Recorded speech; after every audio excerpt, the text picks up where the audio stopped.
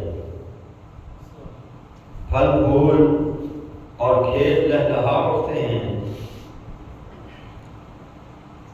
انسان کی خوراک جتنی ہے وہ اسی پانی کے ذریعے سے حاصل کی جاتی ہے۔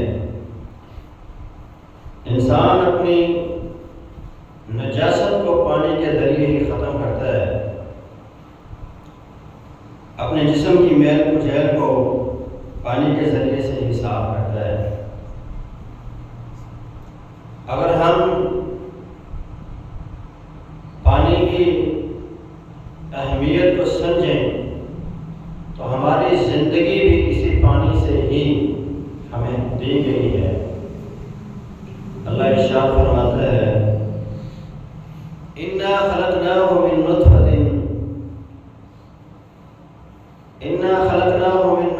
أَمْشَاجٍ نَبْتَلِيهِ فَجَعَلْنَاهُ سَمِيعًا بَصِيرًا، کہ پانی کے ایک قطرے سے ہم نے انسان کی تخلیق کی ہے اور اسے ایک سننے والا، دیکھنے والا انسان بنایا ہے۔ ایک اور مقام پہ اللہ تبارک و تعالی اس طرح ارشاد فرماتے ہیں، وَهُوَ الَّذِي خَلَقَ مِنَ الْمَاءِ بَشَرًا فَجَعَلَهُ نَسَبًا وَصِهْرًا وَكَانَ رَبُّكَ قَدِيرًا، اور اللہ وہ ذات ہے کہ جس نے پانی سے انسان کو پیدا کیا ہے اور اس کے خاندان اور سسرال والے بھی بنائے ہیں۔ اس کام پر صرف اور صرف تیرا رب ہی قادر ہے۔ پھر آپ دیکھتے ہیں جب انسان اپنی ماں کے پیٹ میں ہوتا ہے تو اسی پانی کے اندر ہی اسے رکھا جاتا ہے، جسے واٹر بلون کہتے ہیں۔ پھر جب دنیا میں آتا ہے تو اس کی خوراک پانی بن جاتا ہے، اور جب اس دنیا سے جاتا ہے آدمی برزخ کی طرف سفر کرتا ہے تو اسے غسل بھی پانی سے دیا جاتا ہے، اور پھر جب قبر میں دفن کر دیا جاتا ہے تو قبر کے اوپر بھی پانی کا چھڑکاؤ کیا جاتا ہے۔ انسان ہی نہیں بلکہ جتنی بھی جاندار مخلوقات ہیں، تمام کی تخلیق اللہ تبارک و تعالیٰ نے پانی سے ہی کی۔ اللہ تبارک و تعالیٰ ارشاد فرماتا ہے، وَجَعَلْنَا مِنَ الْمَاءِ كُلَّ شَيْءٍ حَيٍّ، ہر زندہ چیز، ہر سانس لینے والی چیز کو اللہ تبارک و تعالیٰ نے پانی سے ہی پیدا کیا ہے۔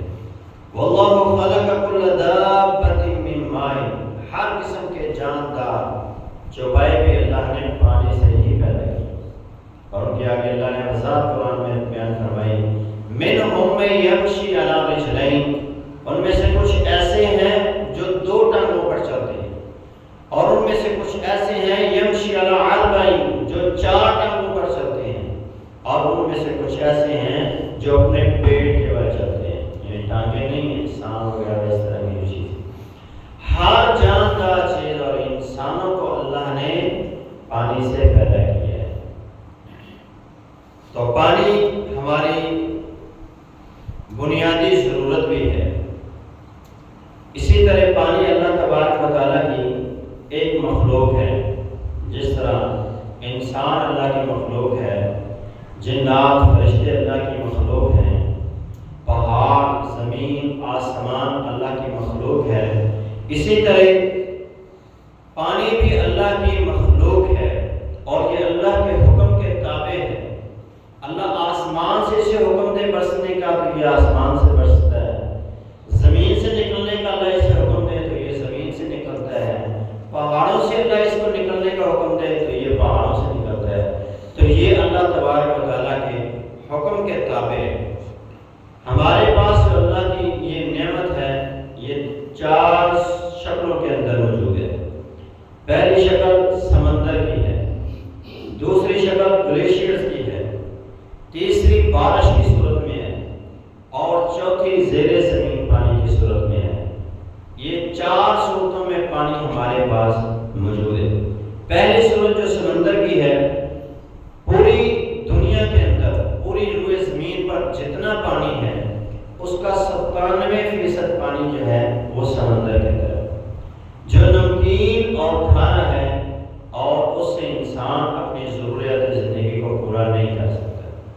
استعمال کے قابل نہیں ہے۔ اس کے بعد بچتا ہے 3% زمین کا پانی، اس میں سے بھی 2% پانی جو ہے وہ پہاڑی دودوں کے نیچے دبا ہوا ہے اور گلیشیئر کے اوپر موجود ہے، باقی صرف 1% پانی، اور یہ جو پہاڑوں کے نیچے ہے اور گلیشیئر کے اوپر ہے برف کی صورت کے اندر، یہ استعمال کے قابل ہے، لیکن یہ بڑی مشکل سے اس کو استعمال کرنے میں بڑی مشکل پیش آتی ہے۔ اس کے بعد صرف 1% پانی جو روئے زمین پر باقی رہتا ہے، وہ ندی نالوں کی صورت میں اور دریاؤں کی صورت میں اور زیر زمین جتنا پانی ہے وہ بچتا ہے، جو پینے کے قابل بھی ہے اور استعمال کے قابل بھی ہے، جس سے انسان اپنی ضروریات زندگی کو پورا کرتا ہے۔ پانی کیونکہ اللہ کی ایک مخلوق ہے اور کب سے ہے، اس کے بارے میں رسول اللہ صلی اللہ علیہ وسلم کی ایک حدیث ہے۔ سیدنا عبداللہ بن عمر بن عاص اس حدیث کے راوی ہیں، صحیح مسلم میں امام مسلم اس حدیث کو نقل کرتے ہیں۔ رسول اللہ صلی اللہ علیہ وسلم نے ارشاد فرمایا، كتب الله مقادير الخلائق قبل أن يخلق السماوات والأرض ب50,000 سنة۔ اللہ تبارک و تعالی نے زمین و آسمان کی پیدائش سے 50,000 سال پہلے تمام مخلوقات کی تقدیر کو لکھ دیا کہ قیامت تک اس مخلوق کی یہ تقدیر ہو، اور اس کے آگے اللہ کے رسول فرماتے ہیں وعرشہ علی الماء، اور اس وقت اللہ تبارک و تعالیٰ کا عرش جو تھا وہ پانی کے اوپر۔ تو قدیم ترین مخلوقات میں سے پانی بھی اللہ کی ایک قدیم ترین مخلوق ہے۔ پانی کے نزول کا بھی ایک اور مقام اللہ تبارک و تعالیٰ قرآن مجید میں بیان کرتے ہیں، وَأَنزَلْنَا مِنَ السَّمَاءِ مَاءً بِقَدَرٍ فَأَسْقَيْنَاهُ فِي الْأَرْضِ وَإِنَّا عَلَى ذَهَابٍ بِهِ لَقَادِرُونَ۔ فرمایا ہم نے آسمان سے پانی کو ایک اندازے کے مطابق اتارا اور پھر اس کو زمین کے اندر ٹھہرا دیا، اور ہم اس کے غائب کرنے پر، اس کے لے جانے پر قادر ہیں۔ اس کا ایک مطلب تو عام فہم جو ہم سمجھتے ہیں وہ یہی ہے کہ جب بارش نازل ہوتی ہے تو اللہ کے اندازے کے مطابق وہ نازل ہوتی ہے، جتنی اللہ چاہتا ہے اتنی نازل ہوتی ہے۔ ایک اس کا مطلب مولانا مودودی نے اپنی تفسیر میں نقل کیا ہے، اور وہ بڑا اہم نقطہ انہوں نے بیان کیا ہے کہ جب اللہ تبارک و تعالیٰ نے زمین کو تخلیق کیا، آسمان کو تخلیق کیا، تو جتنی ضرورت زمین کو پانی کی تھی، اللہ تبارک و تعالیٰ کی ذات نے اتنا پانی زمین پر نازل کر کے زمین کے اندر ذخیرہ کر دیا۔ اب قیامت تک جتنی لوگوں کو ضرورت ہے اپنی ضرورت کے مطابق وہ پانی وہاں سے استعمال کرتے رہیں گے، اور یہ اللہ کے اندازے کے مطابق ہے، اور یہ بڑی عام بات ہے جو انہوں نے بیان فرمائی۔ پانی جو ہے یہ اللہ تبارک و تعالیٰ کی مخلوق بھی ہے، اور اللہ تبارک و تعالیٰ کی معرفت اور اس کی پہچان بھی۔ اللہ تبارک و تعالیٰ قرآن مجید میں ارشاد فرماتے ہیں وَمِنْ آیَاتِهِ أَنَّكَ تَرَى الْأَرْضَ خَاشِعَةً، یہ اللہ کے رب ہونے کی نشانیاں ہیں کہ آپ زمین کو خشک دیکھتے ہیں، بے جان دیکھتے ہیں، فَإِذَا أَنزَلْنَا عَلَيْهَا الْمَاءَ اهْتَزَّتْ وَرَبَتْ، کہ جب اس پر اللہ اپنی رحمت کی بارش برساتا ہے، آسمان سے اس پہ پانی کا نزول کرتا ہے، تو وہ زمین جو ہے وہ تر و تازہ ہو جاتی ہے، لہلہا اٹھتی ہے۔ دوسرا مقام اللہ تبارک و تعالیٰ نے ارشاد فرمایا أَلَمْ تَرَ أَنَّ اللَّهَ أَنزَلَ مِنَ السَّمَاءِ مَاءً فَتُصْبِحُ الْأَرْضُ مُخْضَرَّةً، کہ آپ دیکھتے نہیں ہیں کہ اللہ تبارک و تعالیٰ نے آسمان سے پانی نازل کیا اور اس سے زمین کو سرسبز و شاداب کر دیا۔ تیسرا مقام اللہ تبارک و تعالیٰ ارشاد فرماتا ہے أَوَلَمْ يَرَوْا أَنَّا نَسُوقُ الْمَاءَ إِلَى الْأَرْضِ الْجُرُزِ فَنُخْرِجُ بِهِ زَرْعًا تَأْكُلُ مِنْهُ أَنْعَامُهُمْ وَأَنْفُسُهُمْ أَفَلَا يُبْصِرُونَ۔ اللہ فرماتا ہے کیا یہ لوگ دیکھتے نہیں ہیں کہ زمین کے اندر پانی کو ہم چلاتے ہیں اور پھر اس پانی سے اناج پیدا کیا جاتا ہے، گھاس پھوس پیدا کیا جاتا ہے، جسے یہ لوگ کھاتے ہیں اور ان کے جانور بھی کھاتے ہیں۔ چوتھا مقام اللہ تعالیٰ نے ارشاد فرمایا وَأَنزَلْنَا مِنَ السَّمَاءِ مَاءً فَأَخْرَجَ بِهِ مِنَ الثَّمَرَاتِ رِزْقًا لَكُمْ، اور آسمان سے پانی اللہ تعالیٰ نے نازل فرمایا اور اس سے پھر اللہ نے پھل نکالے جو تمہارے لیے رزق کی حیثیت رکھتے ہیں۔ یعنی انسان کی زندگی کے لیے پانی بڑا اہم ہے، انسان کی معیشت کے لیے پانی بڑی اہمیت کی حامل چیز ہے، اور یہ اللہ تبارک و تعالیٰ کے رب ہونے کی دلیل ہے۔ ایک اور مقام پہ اللہ تبارک و تعالیٰ نے اپنی اس نعمت کو اس انداز میں بیان فرمایا اور اپنی توحید اور اپنی معرفت کو اس انداز میں بیان فرمایا أَفَرَأَيْتُمُ الْمَاءَ الَّذِي تَشْرَبُونَ، تمہارا کیا خیال ہے اس پانی کے بارے میں جو تم پیتے ہو؟ أَأَنْتُمْ أَنزَلْتُمُوهُ مِنَ الْمُزْنِ أَمْ نَحْنُ الْمُنزِلُونَ، کیا تم اس کو نازل کرتے ہو؟ أَأَنْتُمْ أَنزَلْتُمُوهُ أَمْ نَحْنُ الْمُنزِلُونَ، کیا تم اس کو نازل کرتے ہو یا ہم نازل کرنے والے؟ لَوْ نَشَاءُ جَعَلْنَاهُ أُجَاجًا فَلَوْلَا تَشْكُرُونَ، اگر اللہ اس پانی کو کھرا کر دیتا کون تھا جو اسے میٹھا کرتا؟ تم اللہ کے شکر گزار کیوں نہیں بنتے؟ اور آگے اللہ نے فرمایا وَأَسْقَيْنَاكُمْ مَاءً فُرَاتًا، ہم نے تم کو میٹھا فرحت بخش روح کو تازگی دینے والا پانی پلایا ہے۔ تو یہ پانی اللہ تبارک و تعالیٰ کی نعمت ہے، اور یہ نعمت ایسی ہے کہ جس سے انسان اللہ خالق و مالک کی پہچان کرتا ہے۔ تو انسان کو چاہیے کہ اس نعمت کی قدر بھی کرے، اسے سمجھے کہ اس کی کیا اہمیت ہے۔ دنیا میں دو چیزیں ایسی ہیں جو اپنی ذات میں پاک ہیں اور دوسروں کو پاکیزگی دیتی ہیں۔ ایک زمین مٹی ہے اور ایک پانی ہے۔ دو چیزیں اپنی ذات میں بھی پاک ہیں اور دوسروں کو بھی پاک کرتی ہیں۔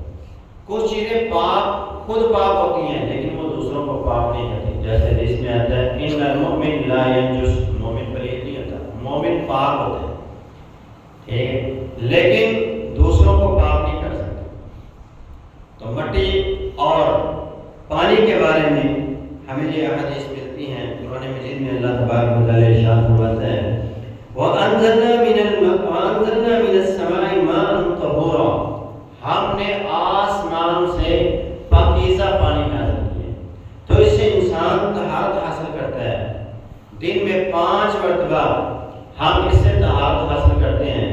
جیسے ہی نماز کا وقت ہوتا ہے ہم اٹھتے ہیں، استنجا کرتے ہیں، غلاظت کو دور کرتے ہیں اور اس غلاظت کو صاف پانی سے کرتے ہیں، اس کے بعد پھر وضو کرتے ہیں، اور اگر غسل فرض ہو جاتا ہے تو پھر ہم اس سے غسل بھی کرتے ہیں اور اس نجاست کو بھی دور کرتے ہیں۔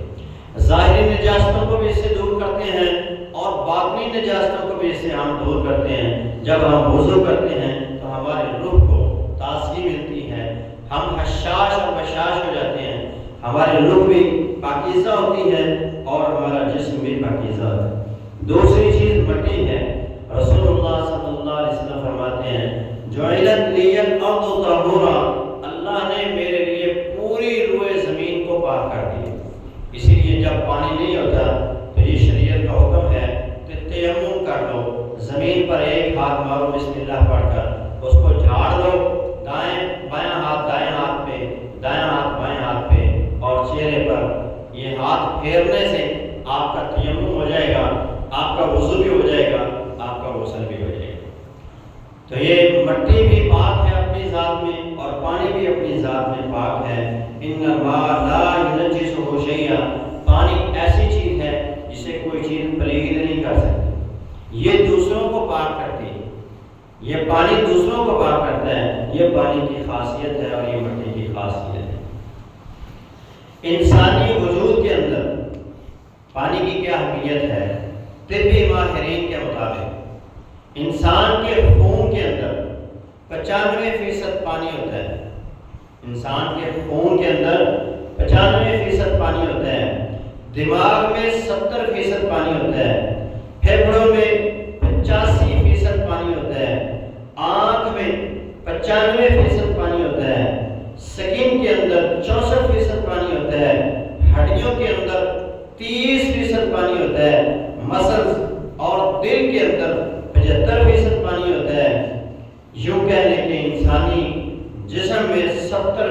پانی ہے اور 30% ہڈیاں اور گوشت ہے۔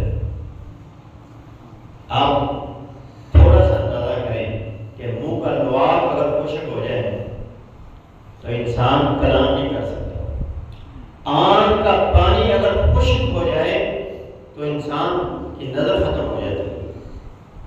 تو یہ اللہ تبارک و تعالیٰ کی ایک عظیم نعمت ہے جو اللہ نے ہمیں عطا کی ہے، وہ انسان کے وجود کے اندر بھی ہے اور دوسری صورت کے اندر بھی ہے۔ پانی پینے سے ہم اپنی پیاس کو بجھاتے ہیں، کھانا کھاتے ہیں تو کھانا ہضم کرنے میں پانی مدد کرتا ہے، پھر کھانے کو ہضم کرنے کے بعد فضلہ اور پیشاب کی صورت میں پانی ہی نکلنے میں مدد اور رہنمائی کرتا ہے۔ اگر انسانی جسم میں پانی کی کمی ہو جائے تو انسان موت کی آغوش میں چلا جاتا ہے۔ اگر پانی کی زیادتی انسان کے وجود میں ہو جائے، یہ ساری اللہ تعالیٰ کی عظیم قدرت ہے جو جس نے انسان کے وجود میں پانی بھی رکھا ہے، اس کو نکلنے کا راستہ بھی دیا ہے، پسینے کی صورت میں، پیشاب کی صورت میں۔ جتنی انسان کے وجود کو پانی کی ضرورت ہوتی ہے اتنا پانی اللہ ہمارے وجود میں رکھتا ہے، اور جو زائد پانی ہوتا ہے اس کو نکال دیتا ہے۔ اگر یہ سسٹم اندر کا خراب ہو جائے اور پانی وجود سے نہ نکلے تو پھر انسان کے گردے خراب ہو جاتے ہیں اور انسان کا جسم پھولنا شروع ہو جاتا ہے اور انسان کی موت واقع ہے۔ پانی کی کمی بھی اور پانی کی زیادتی بھی دونوں ہی انسان کے وجود کے لیے ٹھیک نہیں۔ پانی کے فوائد میں سے یہ چیز بھی سمجھ آتی ہے کہ انسان کے جسم کے ٹمپریچر کو کنٹرول رکھنے کے لیے اللہ تبارک تعالیٰ نے یہ نعمت بھی عطا فرمائی کہ جب جس انسان کا بی پی زیادہ بڑھتا ہے، اگر وہ پانی زیادہ پیتا ہے تو اس کا وہ بی پی کنٹرول رہتا ہے۔ اسی طرح باہر کا وجود جب گرم ہو جاتا ہے بخار کی صورت میں تو پھر رسول اللہ صلی اللہ علیہ وسلم کی حدیث ہے، آپ نے ارشاد فرمایا الہما من فی جہنم فبردوها بالماء، جب جسم کا بخار حد سے بڑھ جاتا ہے تو اس کو پانی سے ٹھنڈا کرو، کیونکہ یہ جہنم کی لو ہے۔ عام جب ہم دیکھتے ہیں بخار نہیں ٹوٹ رہا ہوتا تو ڈاکٹر کہتے ہیں اس کو پٹیاں کرو، ٹھنڈے پانی کی پٹیاں کرو، اور جب پٹیوں سے نہیں ٹوٹتا تو پھر اس کو ٹوٹی کے نیچے بڑھا کے ٹوٹی کھول دیتے ہیں۔ تو یہ رسول اللہ صلی اللہ علیہ وسلم کا تجویز کیا ہوا فارمولہ ہے۔ انسان کے جسم کے ٹمپریچر کو کنٹرول کرنے کے لیے پانی ایک عظیم نعمت ہے جو اللہ نے عطا فرمائی۔ اس نعمت کے بے شمار فوائد ہیں، یہ بڑی عظیم نعمت ہے تو اس کو ضائع نہیں کرنا چاہیے۔ اس کا استعمال کیا جائے تو احتیاط کے ساتھ استعمال کیا جائے، اس پانی سے دوسروں کو فائدہ پہنچایا جائے تو یہ نعمت کی قدر ہوگی۔ رسول اللہ صلی اللہ علیہ وسلم سیدنا عبداللہ بن عمرو بن عاص رضی اللہ تعالیٰ عنہ کے پاس سے گزرے تو اس وقت وہ وضو کر رہے تھے تو رسول اللہ صلی اللہ علیہ وسلم نے انہیں دیکھا کہ وہ پانی کا بے دریغ استعمال کر رہے ہیں۔ جس طرح ہم ڈوری پر بیٹھ جاتے ہیں نا کھول کے تو دو ہم پانی لگا دیتے ہیں وضو کرنے کے اوپر۔ رسول اللہ صلی اللہ علیہ وسلم کی یہ سنت مبارکہ تھی کہ آپ جب وضو کرتے تو ایک مد پانی کے ساتھ وضو کیا کرتے۔ ایک مد تقریباً پاؤ سے کچھ زیادہ ہوتا ہے، آدھا کلو کے قریب۔ ایک مد جو ہوتا ہے وہ 3 پاؤ کے قریب ہوتا ہے، 3 پاؤ کے 3 پاؤ پانی سے رسول اللہ صلی اللہ علیہ وسلم وضو کیا کرتے تھے، اور تقریباً 2.5 سے پونے 3 یا 3 کلو پانی سے اللہ کے رسول غسل کیا کرتے تھے۔ اب آپ اندازہ کریں رسول اللہ صلی اللہ علیہ وسلم کے بال بھی بڑے بڑے تھے، جسامت بھی اچھی خاصی تھی۔ یہ رسول اللہ صلی اللہ علیہ وسلم وضو کا طریقہ تھا کہ آپ ایک مد پانی سے یعنی 3 پاؤ پانی سے آپ وضو کرتے اور 2.5 پونے 3 کلو پانی سے آپ غسل کیا کرتے۔ اور اب آپ دیکھیں کہ جب ہم وضو کرنے کے لیے ٹوٹی پر بیٹھتے ہیں تو کتنا پانی استعمال کرتے ہیں۔ رسول اللہ صلی اللہ علیہ وسلم نے جب عبداللہ رضی اللہ عنہ کو دیکھا کہ وہ پانی کا بے دریغ استعمال کر رہے ہیں تو آپ نے فرمایا ما ھذا اسراف، یہ کیسی فضول خرچی ہے؟ اس نے کہا آپ فی الوضوء اسراف، کیا وضو کے اندر بھی اسراف ہوتا ہے؟ تو رسول اللہ صلی اللہ علیہ وسلم نے فرمایا وَإِن كُنْتَ عَلَى نَهْرٍ جَارٍ، ہاں اسراف تب بھی ہوگا اگر تم نہر کے کنارے بیٹھ کے بھی غسل کرنا، تو یعنی احتیاط کرنا ہے پانی کو استعمال کرنے کے اندر، کیونکہ یہ اللہ تبارک و تعالیٰ کی بڑی عظیم نعمت ہے۔ اگر اس نعمت کی قدر آپ جاننا چاہتے ہیں تو تھر کے علاقے میں رہنے والے لوگوں کو دیکھیں اور بلوچستان کے ان علاقوں میں جا کر دیکھیں کہ جہاں پانی کا ایک مشکیزہ، ایک گھڑا لینے کے لیے 5-10 لیٹر پانی لینے کے لیے انہیں 20-25 کلومیٹر سفر کرنا پڑتا ہے، اور کئی علاقے تو ایسے ہیں کہ بارش ہو تو انہیں پانی پینا نصیب ہوتا ہے، نہیں تو نہیں۔ اور وہ لوگ ایسے زندگی گزارتے ہیں کہ اسی حوض سے وہ پانی پی رہے ہیں، اسی حوض سے ان کے جانور پانی پی رہے ہیں۔ تو یہ اللہ تعالیٰ کی بڑی عظیم نعمت ہے کہ اللہ نے ہمیں عطا کی ہوئی ہے، اس کو استعمال کرتے ہوئے اس میں احتیاط کے پہلو کو سامنے رکھا ہے۔ اس پانی سے آپ صدقے کا اجر و ثواب حاصل کر سکتے ہیں اور قیامت کے دن کی ندامت، پریشانی سے اپنے آپ کو محفوظ کر سکتے ہیں۔ رسول اللہ صلی اللہ علیہ وسلم کی حدیث ہے، حدیث قدسی ہے، اللہ تعالیٰ ارشاد فرمائیں کہ قیامت کا دن ہوگا، اللہ فرمائیں گے ابن آدم دنیا میں مجھے لباس کی ضرورت تھی، تو نے مجھے لباس کیوں نہیں دیا؟ دنیا میں بھوکا تھا، تو نے مجھے کھلایا کیوں نہیں؟ دنیا میں مجھے پیاس لگی تھی، تو نے مجھے پلایا کیوں نہیں؟ ابن آدم کہے گا اے رب العالمین، تو پوری کائنات کو کھلانے والا، پلانے والا، لباس دینے والا، ان کی ضرورتوں کو پورا کرنے والا، تو ان چیزوں سے بے نیاز۔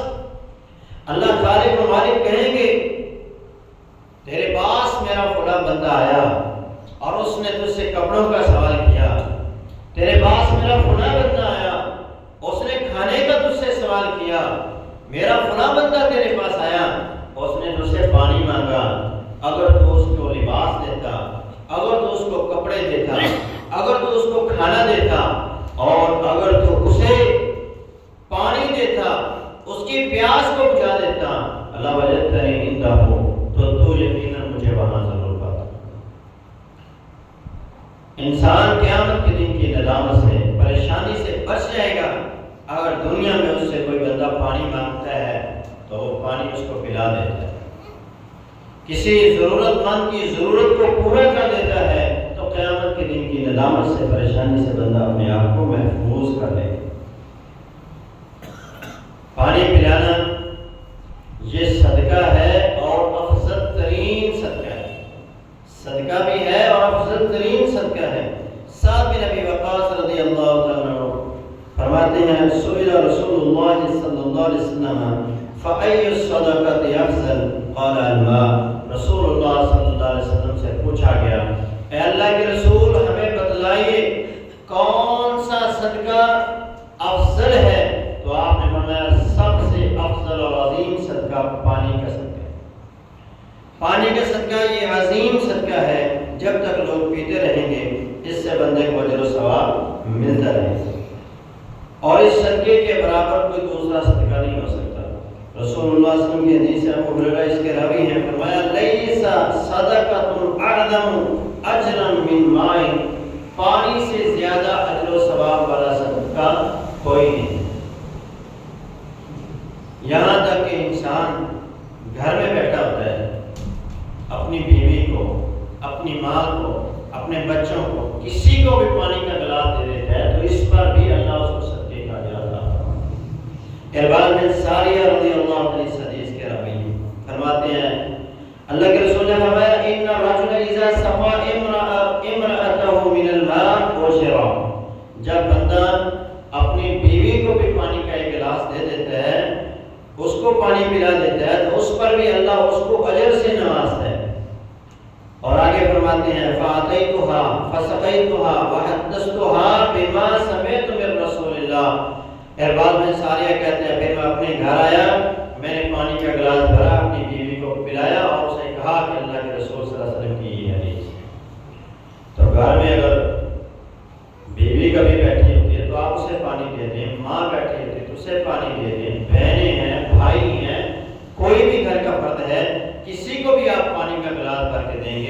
تو اس پہ اللہ آپ کو صدقے کا اجر و ثواب عطا فرمائے۔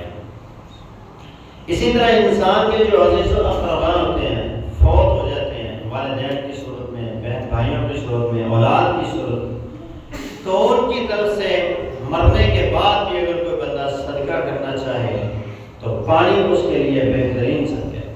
سیدنا سعد بن ابی وقاص فرماتے ہیں میری ماں جب فوت ہوئی تو میں اللہ کے رسول کے پاس آیا اور فرمایا ان امی ماتت، اے اللہ کے رسول بے شک میری ماں فوت ہو گئی ہے، اگر وہ زندہ رہتی، زندگی اس کے ساتھ وفا کرتی تو وہ مجھے ضرور صدقہ کرنے کا حکم دیتی، لیکن اب چونکہ وہ فوت ہو چکی ہے تو کیا میں اپنی ماں کی طرف سے صدقہ کر سکتا ہوں، اور کون سا صدقہ کر سکتا ہوں جس کا اسے زیادہ اجر ملے؟ تو آپ نے فرمایا ہاں تو اس کی طرف سے صدقہ کر سکتے ہیں، اور صدقہ اس کی طرف سے پانی کا صدقہ کرو۔ فحفر بئرا، تو اس نے ایک کنواں کھدوایا اور وہ کنواں مشہور ہو گیا بئر ام سعد، حضرت ام سعد رضی اللہ تعالی عنہا کے نام سے وہ کنواں مشہور ہوا کہ یہ سعد کی ماں کا کنواں ہے۔ رسول اللہ صلی اللہ علیہ وسلم کی ایک اور حدیث ہے، اور یہ پانی کا صدقہ جو ہے یہ صدقہ جاریہ میں سے، کچھ صدقے ایسے ہوتے ہیں کہ انسان کرتا ہے اور اس وقت انسان کو اس کا اجر ملتا ہے اور اس کے بعد ختم ہو جاتا ہے۔ مثال کے طور پہ ایک بندے نے دیگ بنائی، کھانا بنایا، لوگوں نے کھایا، ختم۔ کسی کو آپ نے پانی دیا، اس نے پی لیا، آپ کو ثواب مل گیا، اس کے بعد ختم۔ لیکن جو آپ فلٹر لگوا دیتے ہیں، آپ کسی مسجد میں کسی جگہ پہ بور کروا دیتے ہیں، کسی غریب کے گھر میں بور کروا دیتے ہیں، آپ کولر لگوا دیتے ہیں، یعنی جس سے لوگ پانی بھرتے رہتے ہیں، پانی پیتے رہتے ہیں، جب تک وہ چیز جاری و ساری رہے گی اجر و ثواب جاری و ساری رہے گی۔ رسول اللہ صلی اللہ علیہ وسلم نے فرمایا سبع یجری للعبد اجرهن وهو فی قبرہ بعد موتہ، انسان جب اپنی قبر میں ہوتا ہے اپنی موت کے بعد تو 7 چیزوں کا اجر اس کے لیے جاری و ساری رہتا ہے۔ ان میں پہلی چیز کیا ہے؟ من علم علما، جو اس نے کسی کو علم سکھایا۔ علم سکھایا ہوا جب تک لوگ اس پر عمل کرتے رہیں گے وہ قبر میں بھی پڑا ہے، اجر و ثواب جاری و ساری رہے۔ مثال کے طور پہ میں آپ کو خطبہ دے رہا ہوں، آپ کو سمجھا رہا ہوں دین کی بات، آپ ایک بات سن رہے ہیں، اس پہ آپ عمل کریں، جب تک آپ عمل کرتے رہیں گے آپ کو بھی اس کا اجر ملتا رہے گا اور مجھے بھی اس کا اجر ملتا رہے گا۔ تو اسی لیے جب کوئی بات آپ تک پہنچتی ہے تو اس کو دوسروں تک پہنچا دیا کریں تاکہ آپ کے نامہ اعمال کے اندر بھی یہ چیز اجر و ثواب کا باعث ہے۔ اسی طرح آگے آپ نے فرمایا او کرا نہرن، یا کسی بندے نے نہر کھدوا دی، نہر کھدوا دی، لوگ اس نہر سے فائدہ اٹھاتے ہیں تو اس کا اجر و ثواب بھی اسے مل جائے۔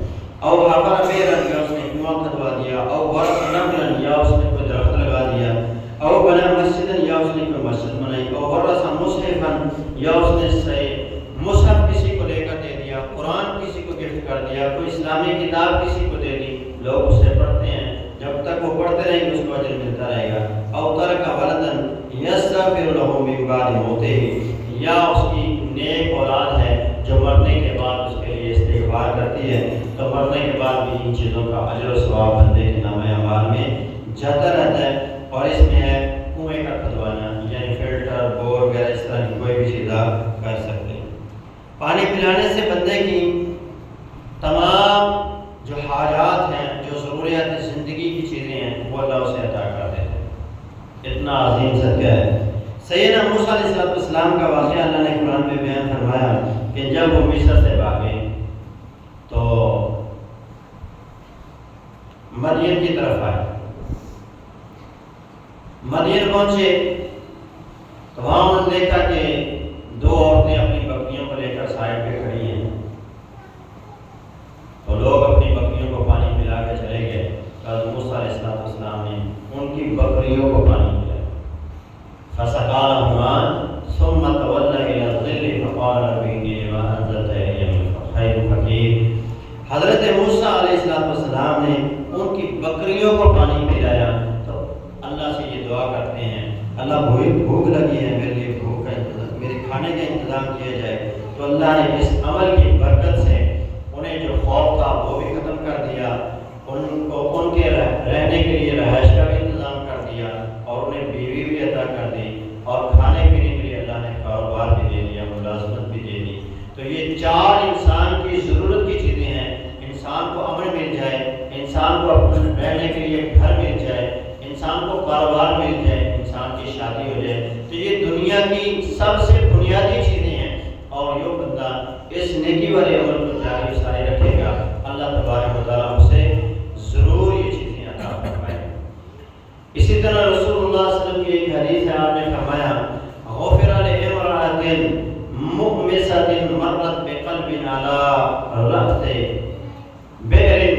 اللہ کے رسول فرماتے ہیں ایک عورت کو اللہ نے ایک کتے کو پانی پلانے کی وجہ سے معاف کر دیا. ایک کتے کو پانی پلانے کی وجہ سے اللہ نے عورت کو معاف کر دیا.